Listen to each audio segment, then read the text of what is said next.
Adishimai mami mamunyina che ema makwaba ediba XTV eso nonsia abo nonsia bremo kasie nemre enaso a yede ebro enne eye kita nsabo som ne data so eduno nsia wa fimpimi ne eduno mienu no emmo enne eye benada na anope nsam ne de edoso papa na poso ne bi enne se wopani awo no woye mranimni woye private legal practitioner manti kpebu ede ato o mampani nana adodankwa ekufuado ne Dr. Mamudu Bawumia NMSA woman kasa womontu omuhu ade so na womo yesa ganafo bebo nsempa ede ama omo sanse amemu no womo ehu so na ewo nsem fufuru monso no wo bete se asoye no ena hwe ehumesua ho nsem so womo so ede aba beto dwase womo ye hihye ahwe kwan pa womo ebefa so se na be yam free SSS no ye besan so ahwe mu biom na ya kire awofo no dodu a woso omutua ne aban no so amount a ono so ewo se wotua ne nyina ewo kasebo emu a yede ebro na wokopie mu ewo asante mante mu so a apomudi adwuma eku a womo ewo ho no womo so de aba beto dwa essay sa wo hwe eye COVID-19 no yabo ye homodin ye de betumi bia se betu ase ewo man Ghana mu na so adihye bebre eno mo ayo aswodin a vaccination na drona yan woni enfambo ye ho ban no womo pese womo ebewo akwakoye oha kase pa edi ma womo a enye asem ketwa ne nyina wo kasebo yi mu a yede ebro se anopa no nsia kase ewo XTV eso nsam ne de do papa na poso ene maboso ede amawo no kan me ho fiti semri akopem se minute aduonu no bebo apa no nsia ho de opete de opa hwe no nguto ena me de ebro ewo afidie so oba pa me visa kosi ate ene me me ena me de kasebo yi ebro afi jibre na me fa kasebo de woman kasa emfamo openi awo no obepiem wo man Ghana mu a wo ye mranim ni papa wo ye private legal practitioner ni dindi manti kpebu wo de atu omampeni na adodan kwakufuado ni na bedi akire haji Dr. Mamudu Bawumia NMSA wo mo hwe ne enye ya wo mo fa mo di bremfanto wo so omampeni ni na bedi akire no wo mo tu mo ho ade so esanse amamu no wo mo hu so krokokokokokoko mo kire mu se ensama wo omampeni na adodan kwakufuado eka ye ansa na mpo wetimi ababe mampeni ene de a eno so ntino Ghana fo nyina hwe eno so eto aba chimpa edemanu no enye no ene o mampeni eye yesika semu nye ehumesua nkoye aduane ni oman mu nyema bebre kata hye predum kankan edware amanfo papa wo man mu a tese enye asem keto anti bo chum say that dear ba ko betimi aye Ghana fo nyina timi abo na baso na etimi aye history pa ewo man Ghana mu ene se wono akasa be ma ne nsa so na wakase adwuma no mehwe no mintimi nya ntene midi bre edit wo se wo ye ne sa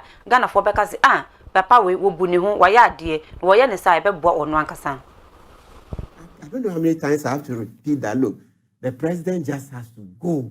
He has to go. That's what millions of Ghanaian citizens are saying. Look, and if the president doubts it, he can let us have a pool, okay, to be supervised by him. He will see his own people. Now, I want to try somebody else because he's shown he's not able to. Bawumia is also shown he's not able to because the NDA matter. Now, he can just voluntarily go, and that will be the best, and he will get an applause. If Akufo-Addo and Bawumia step down today, they will get the best applause, and history will, forgive them for all the rot they've superintended over, because we will get a new opportunity for somebody else to try. Sam, let me add this point that, you see, because when you do that, Akufo-Addo should remember, Lieutenant General Ankra, he resigned over a bribery allegation of just about $20,000. Maybe if the conversion is wrong. At that time, it was 6,000 cedis. 1969. 6,000 cedis. Ankra left. General Ankra, president of Ghana, head of state, after the Nkrumah, overthrow, blah, blah, blah. He was there as president, okay? He resigned. Akufo-Addo can learn from that. Bawumia can learn from it. They should go. Sam, can you people play this song, the Bawumia's rhyme? Teachers are suffering. Doctors are suffering. Lawyers are suffering. Kaya suffering. Shoemakers suffering. People in Trotro suffering, all because of na enuechi wasanso edituja ese wonu akasa wotena sidin na wohwe Ghana mampeni na adodan kwakufu ado eba ne katashe prejum kankan se yetu ase wo man Ghana mu no enya de a wo betime aye enya de mpo a wo to anamon bia se wo to ase ewo oman Ghana mu wo chirem se ansina Ghana mampeni na adodan kwakufu ado beba no wo kan ye se nhyehyeye na afenso kwan ya anas nsentweni anas afaso edihwe a wodi pa woma katashe prejum kankan dware wo wodi pa mo huntuma no eno bi pepe no no mampeni na adodan kwakufu ado sa kwan na obefa so etimi ahwe se na ban mu die katashe prejum kankan ebi enimo na wose wonu mantin na nkasa no wonu ankasa eto aba edima o mampeni sa ne nsem a na wo kan tina so ne de wo hwe pa de a wo mampeni nsem a wo kan no wantimi anye process, because in opposition, okay, we can Google it, I'm sure viewers know. He said he will use the ANAS principle when the president was coming to office, and that's why I voted for him, okay, with alacrity. He said he was going to use the ANAS principle. He wasn't going to use this adversarial system. No, ANAS principle. And what's the ANAS principle? Private investigations. So the president should tell you and I, how many ANAS principles has he used since he came? An abysmal failure. So this is a 419. He's not interested in any process, because in opposition, okay, we can Google it, I'm sure viewers know. He said he will use the ANAS principle. Intino mrenimni ewo maiga nemo manti kwebu wono ena wetime akasa dia fagana mampeni na adodan kwakufu ado ni na memuo ni na bedi chiri no ehono enu no na Professor Kwesi Anin wono director Edima Faculty of Academic Affairs research na wono nso aba betudwa SM edano ye wo ho ena adishia womo swame abato mpeso aso womo edi dwuma bi ni nya ene se womo chemu se womo akwan no enye ekowie chire no ehu sembe bebre me no kase eyade ayeye kwan no edi ama womo anche kra ena mahye dwafo a womo Asante Mantim womo from ho Ashanti caucus no womo so friends entrefo chiema womo de ato insentrefo enim se womo pe kwan pa womo befa so a womo ni omampani na nadodan kwakufu ado akokasa na wacheche womo se Asante Mantim akwantipo wo honom no enye into woman or mampani na adodan kwakufu ado wo hwe na wonye bibi imfanfa na so Professor Kwesi echemu se wo mampani na adodan kwakufu ado mani ntie womo kura kokoko mani pebrepo se wonu womo kwa kwotena se esusu bibi ho esan se so wo ye ne san endia Asante Mantim fo ba epie Mantim fo beba from Mantim fo beba atoye Mantim fo beba ebe koso sara ne se ko ba ne san e de ohaw ebe bre se wo man inti Asante Mantim mahye bedwafo a womo so womo kwa akopɛ omampani ene na kwa kwotena se won hwe no won yi womo akwan ne fa ma omo no wo si wo ye ne sa emboa se amemu. Well, I think it's a very dangerous trend, because what it means is that the Minister of Roads does not matter, the Minister of Finance doesn't matter, the committee on which Osei acquisition does not matter, and that it is the personal intervention of the president away from all the processes, mechanisms of decision making that matters. That we have an emperor who governs us, and that it is only through his intervention that development happens. Mr. President, please don't see these members of parliament, because otherwise delegations from all the other regions will come.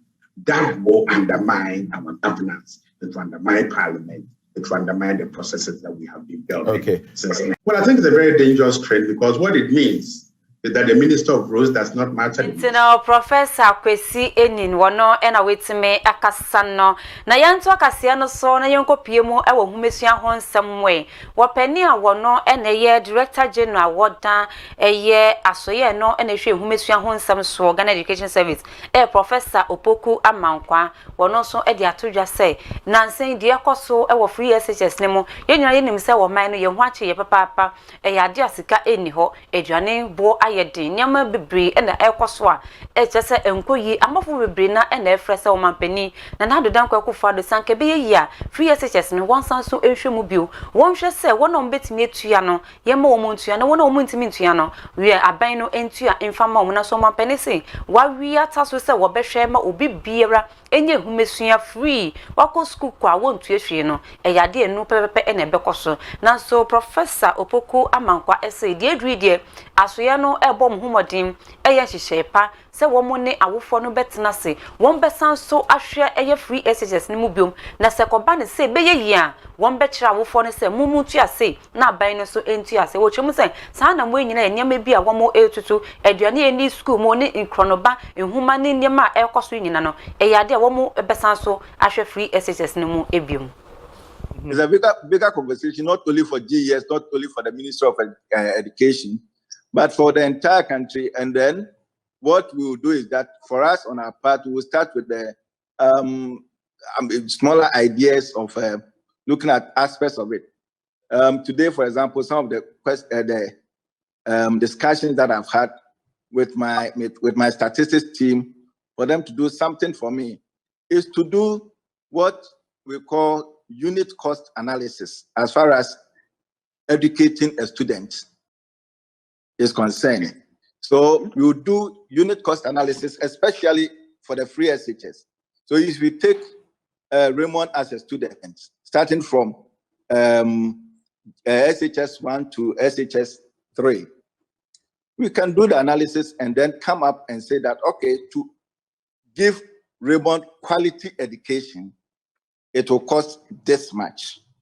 Within that cost, these are the items in the cost. Then we all put it out there and they'll say, oh, this item, I think we can make do of it.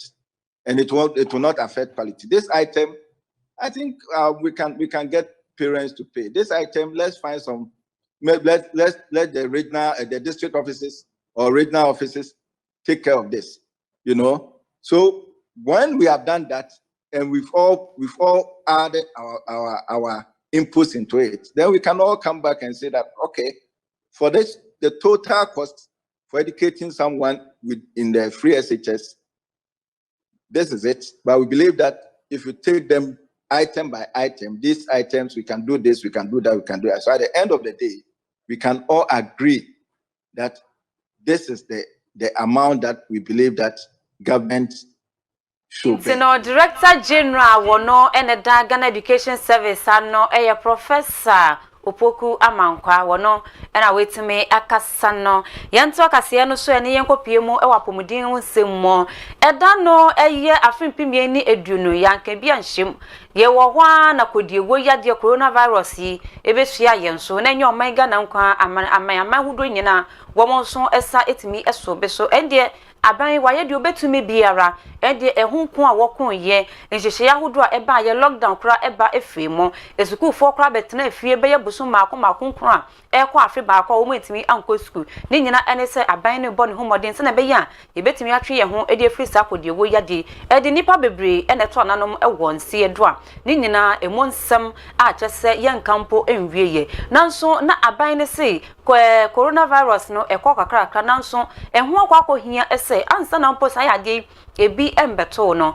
panye bi abai wo se o ye nyina yetimi wo bi na wo panye na netimi abon ho ban edi efrisa yaje ne ho Ghana fo bebre ena keka nsem edi afa panye ho ebi hwemu se wo ye bema na wo wo sa panye ya wan hwe yi a wo ntimi ne wo yire ehu biom wo ye obanso a eyade a wo nyim kra na wo panye na eyade a wo nyinsen ne be se ehu sem bebre ena amanfo edi etodwa wo modi se amanfo adwen edi afa panye ne ho okopiem o mahebedwefia mahebedwafo a wo mo ate wo mo se wo mo hwe no mo kyerɛkyerɛ Ghana fo de enti ehu akwa hia se ye hwe ne ye wo sa panye wo mo so ebo mo homodi eye de obetumi bia edom kuma ne edom dodo no nyina wo mo nyina e ka kyerɛ Ghana fo se panye no kyerɛ hususu aso boni biara eni etwe enti obi bia mbo ne homodi no nko wo panye no se ne be ya ebetumi atwe ye ho e de free sa akode wo yade ehu na dwemteni e de mabedwe kwa wo mo ne beko kromo eni Ghana fo akwa kasa no metimi a church o mu de ehie tie hu ahia se ye ntimi enwo panye Dr. Nana Ayew efri ye o de atodwa se o mabom homodi mo maye de o betumi bia nanso Ghana fo anwaye o madwen se dia wo mu nim no enu kwa no mde be ye adwuma no enu kwa na ekoso wo chem se akwakọ ye o haw kase papa enya asem kito nti wo de ade se de e de Ghana fo se wo anwo wo panye ne bie no o madwen na kwa wo na tumi twe hu enfenfe sa akode wo yade ehu. It also appears as if the campaign on it has gone down. Ghana Health Service is doing their bit through the kind efforts of the COVID task force under the leadership of the president, they have sufficient vaccines. Many of us in the urban centers and the cities are all vaccinated. And if there's going to be a wave, it's not going to attack those in the cities and urban centers. In any case, if they even get it, it's going to be on the mild form. And what will happen is that the virus will be finding its way to those virgin people. And most of the virgin people will be in the rural areas. And to be able to get herd immunity in a population of about 20 million, we are talking about 22 to 23 million people. And now they've done almost about 80 million. So we need to help to push it closer to 22. It is worrying, yet it also appears as if the campaign on it has gone down. Ghana's Health Service is doing their bit. Entino Doctor Nana you a free ye and a wakasano na and which you copium was santimantemo nipa no and the quantia for the map mudin kuno ewo honum Dr. Emmanuel Tinkran one also a diatuja say in pray omega ne munin nara biaya coronavirus every coso ne coso ne kuni nipa santimantemo aqua yo how intino a santimantemo nigana phone na yenhwe ni yen was up and ni intimatry ho if free could de we ade ho.